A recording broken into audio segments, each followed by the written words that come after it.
할렐루야. 우리 서로 축복 인사 나누겠습니다. 하나님의 은혜가 함께 하시기 바랍니다. 반갑습니다.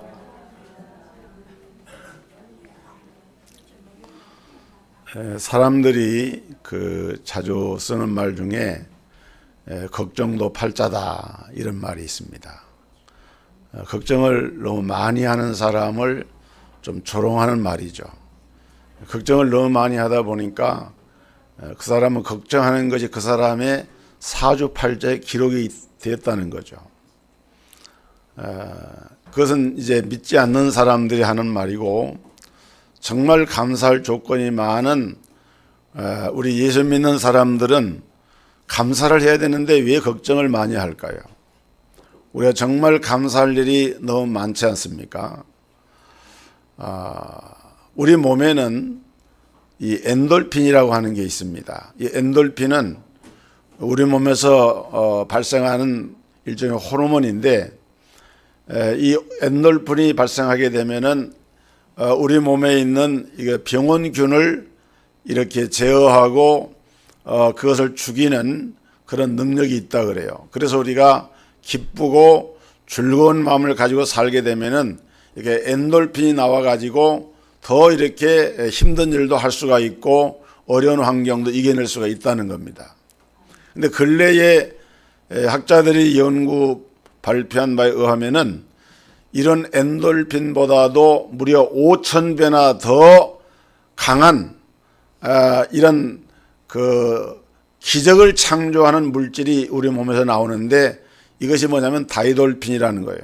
이 다이돌핀이라고 하는 것은 어떤 때 나오는가 하면은 아주 크게 감동을 받거나 아주 귀한 것을 깨닫게 되거나 이럴 때에 우리 몸 안에서 이러한 이 다이돌핀이 발생한다는 겁니다. 이것은 주로 신앙적인 영적인 그런 환타지나 이런 영적인 각성이나 깨달음, 이런 체험을 통해서 얻어지는 것들인데, 그렇기 때문에 우리가 신앙생활을 잘하고 하나님의 은혜를 많이 받게 되면은 우리 몸의 내성이 강화가 되어지고 웬만한 이런 외부의 자극으로부터 그걸 이겨낼 수 있는 이런 자생력을 갖게 되는 것은 이런 다이돌핀이라고 하는 것이 우리 몸에서 생성이 되고 나오기 때문이라는 거예요. 여러분, 성경에서 하나님께서 가장 사랑하는 사람이 어떤 사람일까 한번 생각을 해봤는데요, 아마 그거는 다윗이 아닐까 이런 생각을 합니다. 왜냐하면 사도행전에 보면은 이새의 아들 다윗을 만나니 저는 내 마음에 합한 사람이라, 내가 그에게 약속한 것을 다 이루게 하리라, 이렇게 다윗에 대해서 특별한 말씀도 있고, 또 성경에 보면은 이 다윗은 하나님의 은혜를 엄청나게 많이 받았고 그 은혜를 통해서 시련을 극복하고 승리하는 그런 삶을 산 것을 볼 때 이 다윗은 특별한 이런 사람이었다, 이렇게 볼 수가 있어요.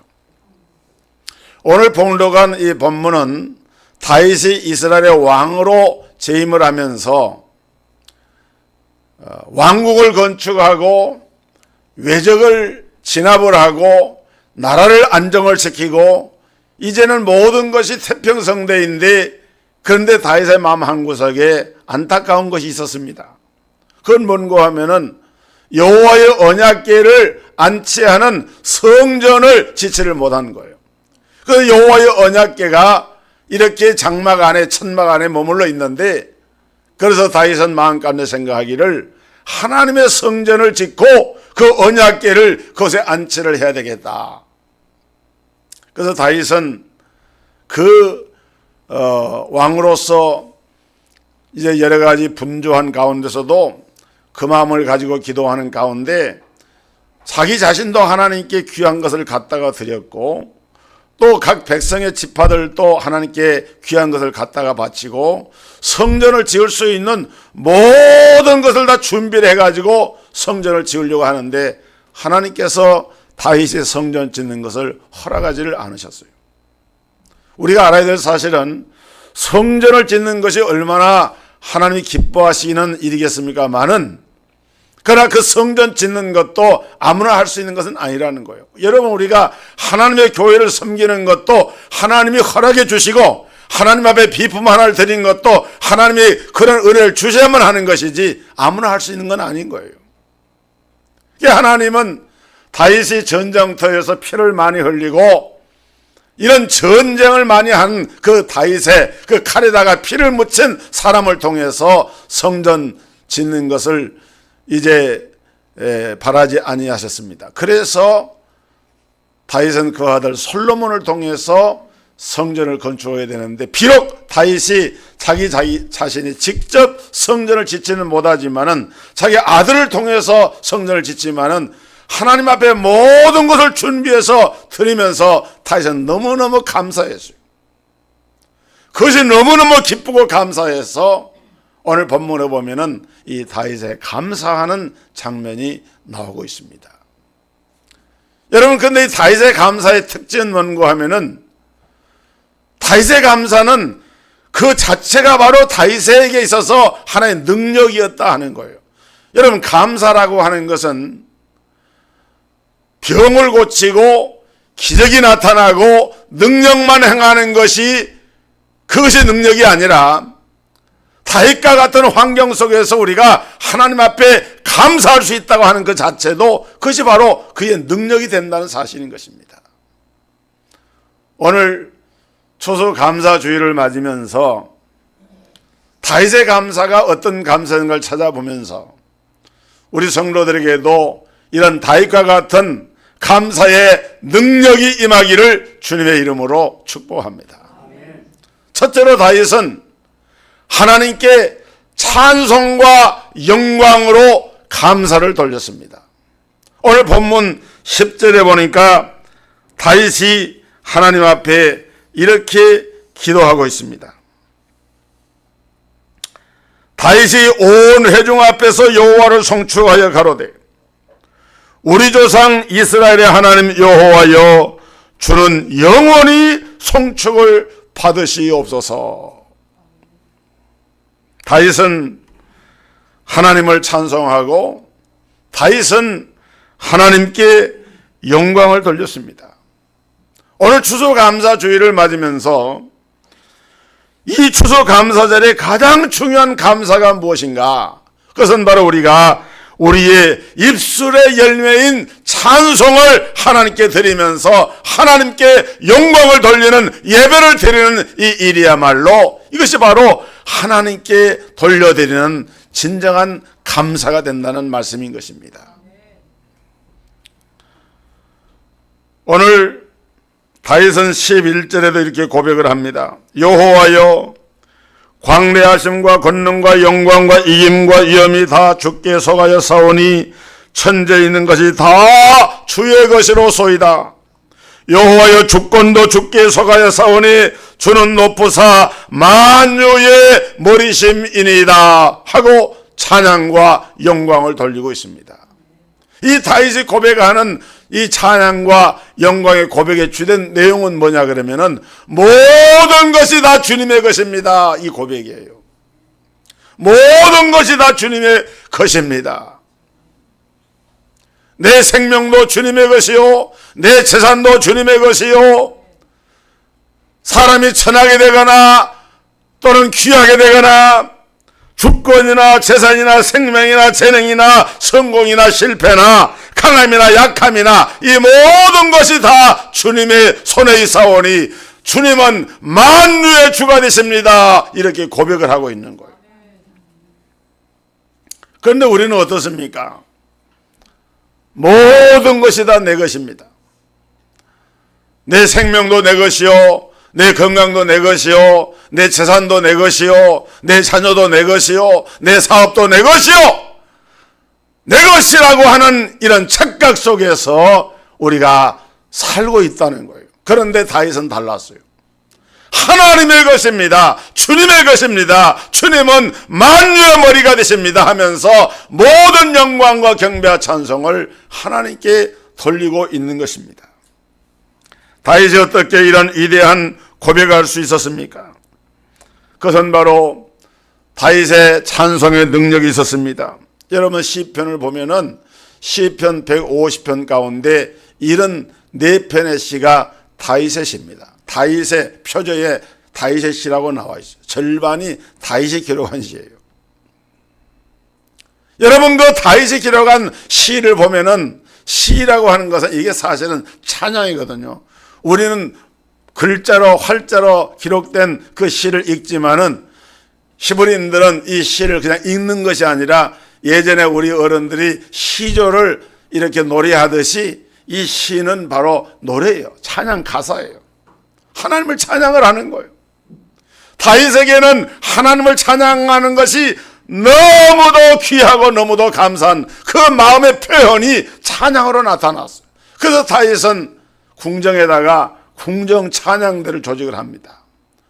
아삭 같은 사람을 들여가지고 하나님을 찬양하도록 그렇게 찬양대를 최초로 궁정 찬양대를 조직해서 하나님을 제도적으로 찬양할 수 있도록 만든 장본인이 다윗이었고, 다윗 자신이 비파와 죽음을 타면서 하나님을 찬양하고 시를 져서 노래하고, 그런 그 다윗의 영적인 그러한 그 하나님께 대한 감사가 찬양과 감사를 통해서 나타난 거예요.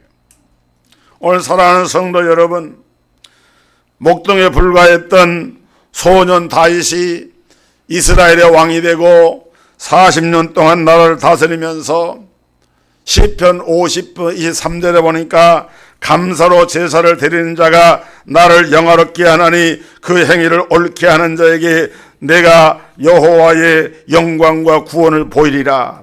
감사로 예배를 드리는 사람의 예배는 하나님을 영화롭게 한다라고 선포를 하고 있는 거예요. 그것이 바로 다윗이 고백한 찬양의 시입니다. 부전자전이라고 다윗이 그렇게 하나님을 찬양하고 하나님께 예배를 기뻐하고 그러다 보니까 다윗의 뒤를 이어서 왕이 되었던 다윗의 아들 솔로몬도 하나님께 감사하고 찬양을 드렸어요. 그래서 솔로몬은 약관 20세에 왕이 되었을 때에 그는 뭘 먼저 했는가 하면은 1000번제 제사를 하나님께 드렸어요. 소와 양을 잡아서 그 껍질을 다 벗기고 각을 뜨고 그것을 번제제단에 불에 올려서 불태워서 하나님께 제물로 드리는 이 번제 제사를 1000번의 번제 제사를 여러분 이걸 드린다고 하는 것은 보통 정성이 아니고는 할 수가 없는 일인데 솔로몬이 그런 제사를 드리는 그 마음의 밑바닥에는 뭐가 있었느냐. 여러분 다윗 왕이 자기 아버지 다윗 왕에게 아들이 자기 혼자만 있는 게 아니에요. 압살론도 있고 암논도 있고 성경에 나오지 않은 자식이 많습니다.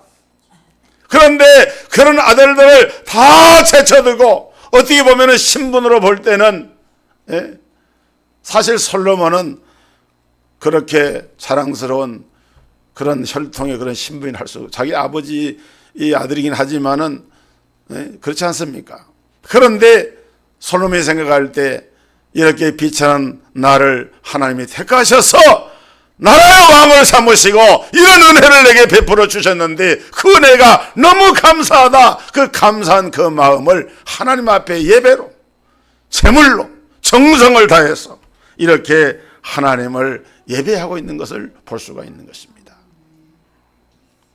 여러분 성경은 전체가 감사의 고백이다 할 정도로 감사라고 하는 단어가 많아요. 성경 전체를 보면은 176번이나 감사라는 단어가 쓰여졌고 그 중에 시편은 150편으로 구성이 되었는데 감사라고 하는 단어가 74번이나 기록이 되어 있어요. 그리고 구체적으로 감사하라라고 하는 명령 구절이 35번이나 이렇게 반복되고 있는 것을 볼 때 이렇게 하나님께 감사를 드린다고 하는 것이 얼마나 중요한 일인가를 알 수가 있는 것입니다. 오늘 우리 하나님이 받으시는 최고의 감사가 바로 예배입니다. 그런데 어떤 성도들은 예배를 이렇게 드리면서 예배나 헌금을 투자 형식으로 이렇게 드리는 사람이 있어요. 내가 이렇게 하나님께 헌금을 드렸으니까, 내가 이렇게 하나님께 예배를 드렸으니까 하나님이 나에게 내가 이게 투자한 만큼 드린 만큼 나에게 복을 주옵소서. 이러면 이거는 진정한 하나님이 받으실 만한 예배가 될 수가 없어요. 하나님이 받으실 만한 그런 예물이 될 수가 없는 것입니다. 진정한 예물과 진정한 예배는 구속함을 받은 하나님의 자녀로서의 감사의 마음에서 우러나오는 것이 되어져야지, 그런 마음의 감사가 없는 형식에 치우치는 그러한 예배를 가지고는 하나님을 기쁘시게 하는, 하나님을 영화롭게 하는 진정한 예배와 감사가 될 수가 없다는 것이에요. 오늘 이 추수감사 예배를 드리면서 우리는 오늘의 예배만이 감사 예배가 아니라, 추수감사절 예배만 감사 예배가 아니라 사실은 모든 예배 속에서 우리는 하나님 앞에 감사를 드리는 예배를 드려야만 하는 것입니다. 여러분, 성경은 여러 곳에서 우리 예배를 하나님이 어떻게 받으시는가 하는 것을 교훈해 주는데, 가인과 아벨의 제사, 창세기 4장에 나오죠. 가인과 아벨의 제사를 통해서 우리가 배우게 되는 것은, 왜 하나님이 아벨의 제사는 받으셨는데 가인의 제사는 받지 않으셨는가 하는 거예요. 가인은 농사꾼이었습니다. 반면에 아벨은 양치기였습니다. 그래서 가인은 자기가 농사한 그 수확물로 하나님께 제사와 예배를 드렸고, 아벨은 양치기이기 때문에 그 양을 잡아가지고 그 피를 들여서 하나님께 예물을 드렸습니다. 그런데 하나님이 아벨의 제사는 받으셨는데 가인의 제사는 받지 않으셨다고 그랬거든요. 그래서 어떤 분은 또 얘기하기를, 가인은 피가 없는 제사를 드렸기 때문에 하나님이 받지 않으셨다, 그렇게 해석하는 분이 있는데 그건 잘못된 얘기입니다. 성경에는 이렇게 5대 제사가 있는데, 소제 같은 제사는 이렇게 곡식의 가루로만 드리는 제사가 있어요. 하나님께서 그 제물, 농사 짓는 사람이 농사로 하나님께 예물을 드리고, 양치기가 양을 잡아서 예물을 드린 거예요. 똑같은 거예요. 똑같은 겁니다. 그런데 왜 하나님이 한 사람의 제사는 받으시고 한 사람의 제사는 받지 않으셨는가? 이유는 다른 것이 아닙니다. 그 가인의 마음속에 하나님의 주시는 은혜에 대한 감사와 믿음이 없는 거예요. 한 사람은 믿음으로 감사 예배를 드렸고, 또 한 사람은 믿음이 없는, 감사가 없는 그냥 예물을 드리는 그러한 제사를 드렸기 때문에 이 두 사람이 차이가 난 거예요. 여러분, 성경에 분명히 이것이 기록이 됩니다. 창세기 4장 6절 7절에 보면은, 여호와께서 가인에게 이르시되 네가 분하여 하면 어찌미며 안색이 변하면 어찌미뇨. 네가 선을 행하면 어찌 낯을 들지 못하겠느냐. 선을 행치 아니하면 죄가 문에 엎드리느니라. 죄의 소홀은 내게 있으나 너는 죄를 다스릴지니라 그랬어요.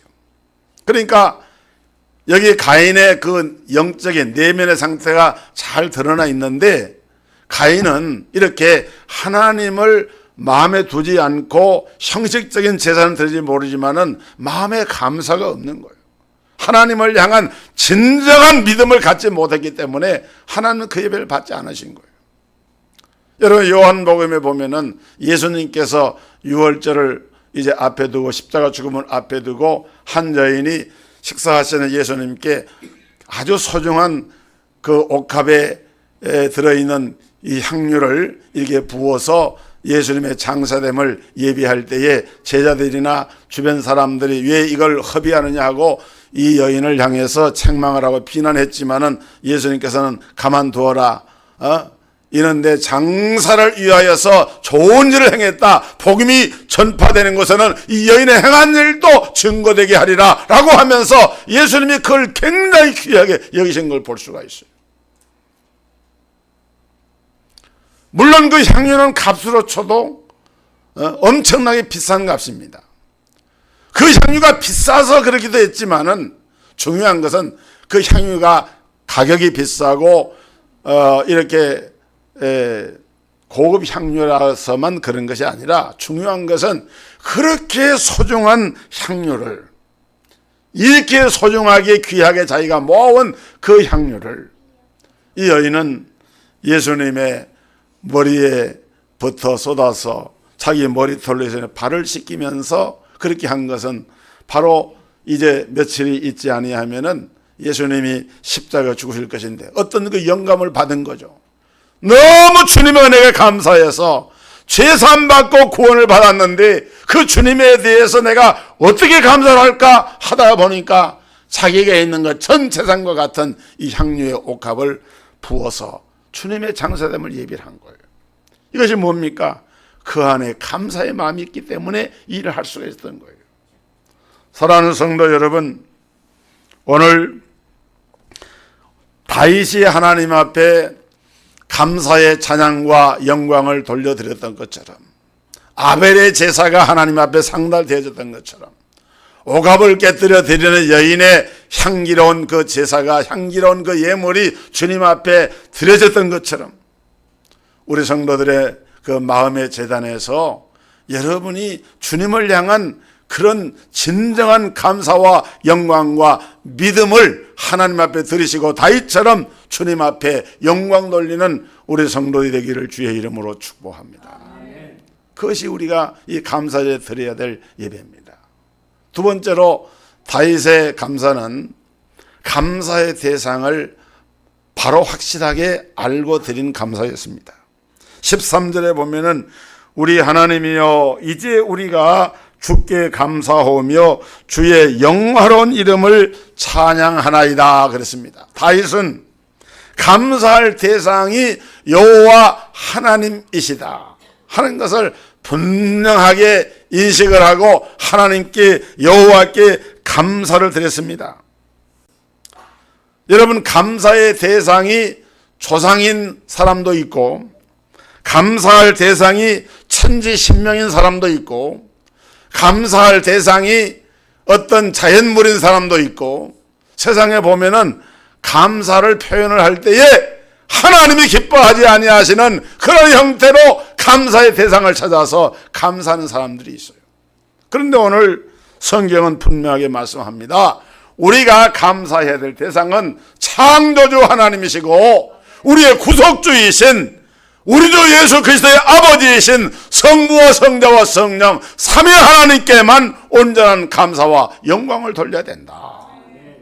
그것이 하나님이 기뻐 받으시는 감사예요.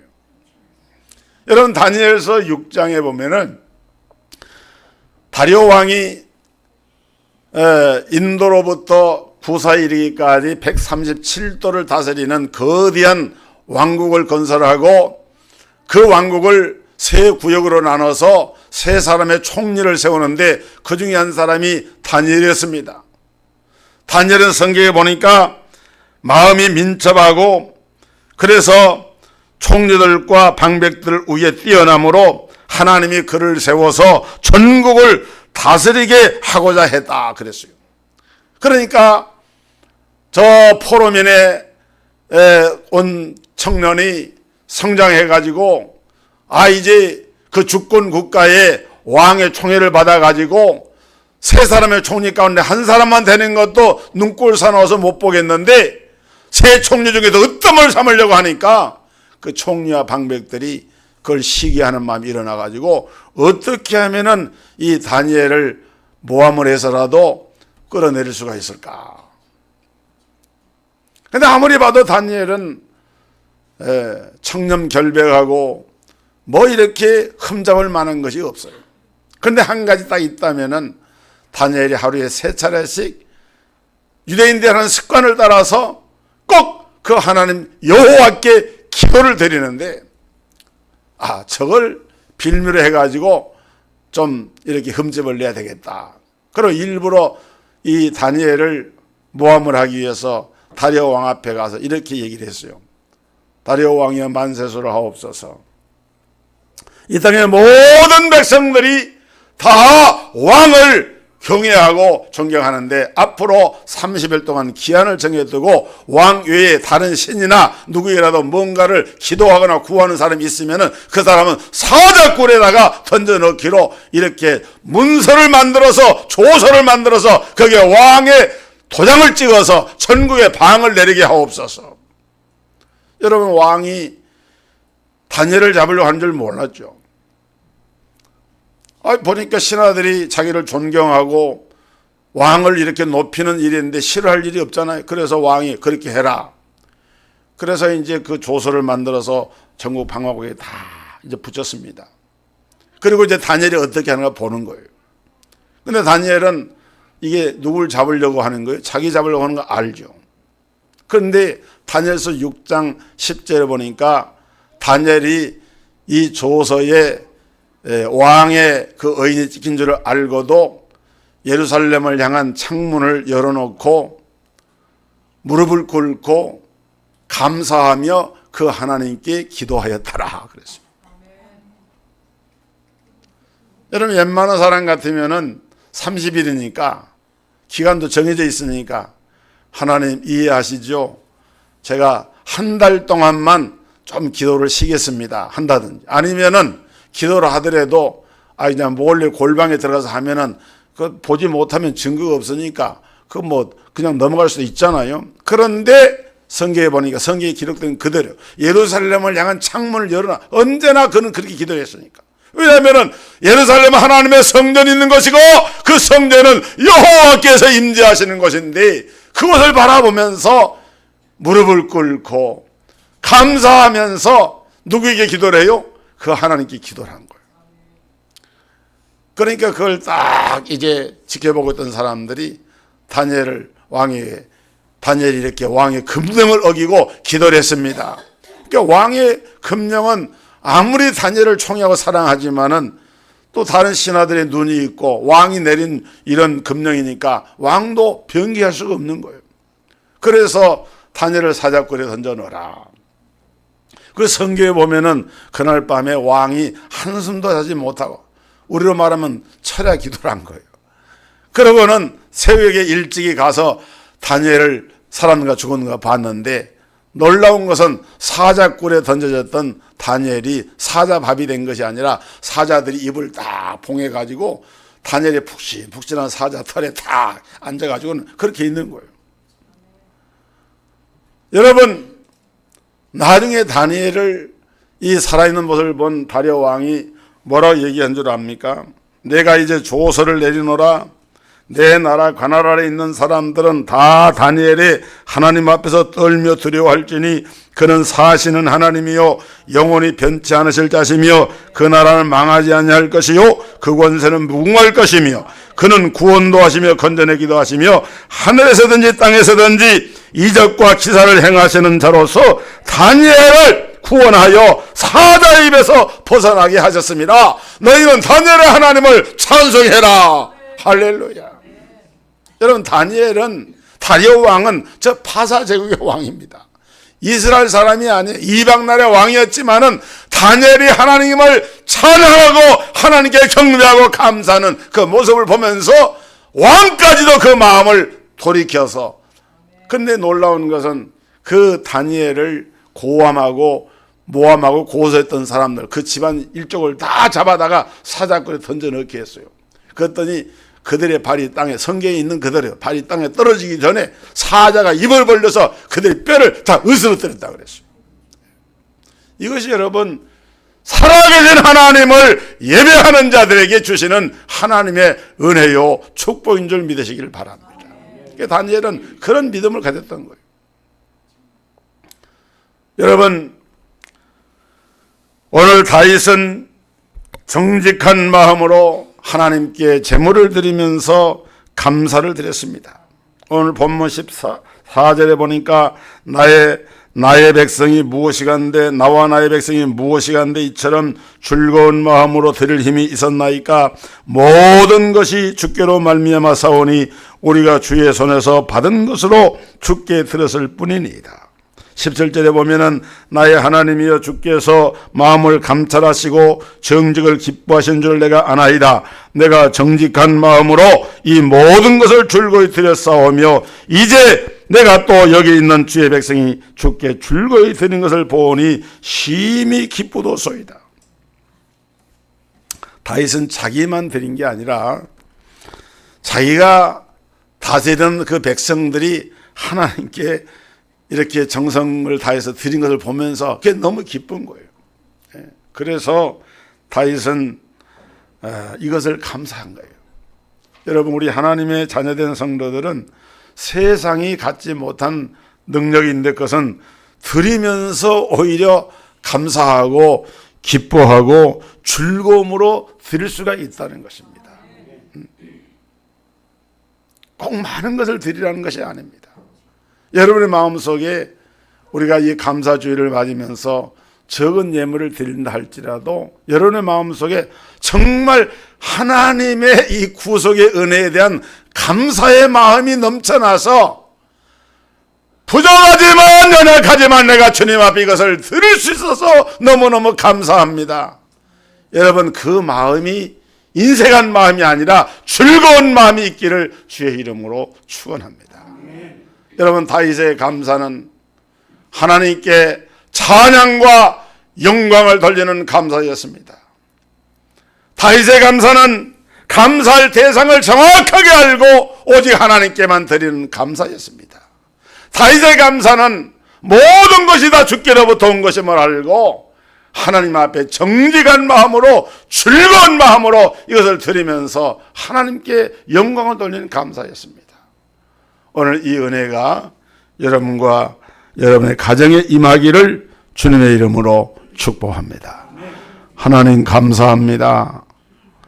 오늘 추수감사절 주일을 맞이해서 다윗의 그 아름다운 감사와 능력 있는 감사의 모습을 통해서 우리가 함께 말씀을 통해서 교훈을 받게 하시고 또 우리도 다윗처럼 그런 감사하는 삶을 살기를 다짐하며 이 시간 주 앞에 기도합니다. 우리 모든 성도들의 삶 가운데 하나님이 함께하여 주셔서 감사와 찬양과 영광을 주님께 돌리게 하시고 주님께서 주시는 그 은혜로 말미암아 언제나 우리는 감사할 대상은 오직 하나님 한 분뿐임을 믿고 고백하게 하여 주시고 하나님 앞에 드리되 진정한 즐거움과 기쁨과 정직한 마음으로 하나님을 기쁘시게 하는 이런 귀한 믿음의 감사가 다윗처럼 드려지게 하여 주옵소서. 예수 그리스도 이름으로 기도하옵나이다. 아멘.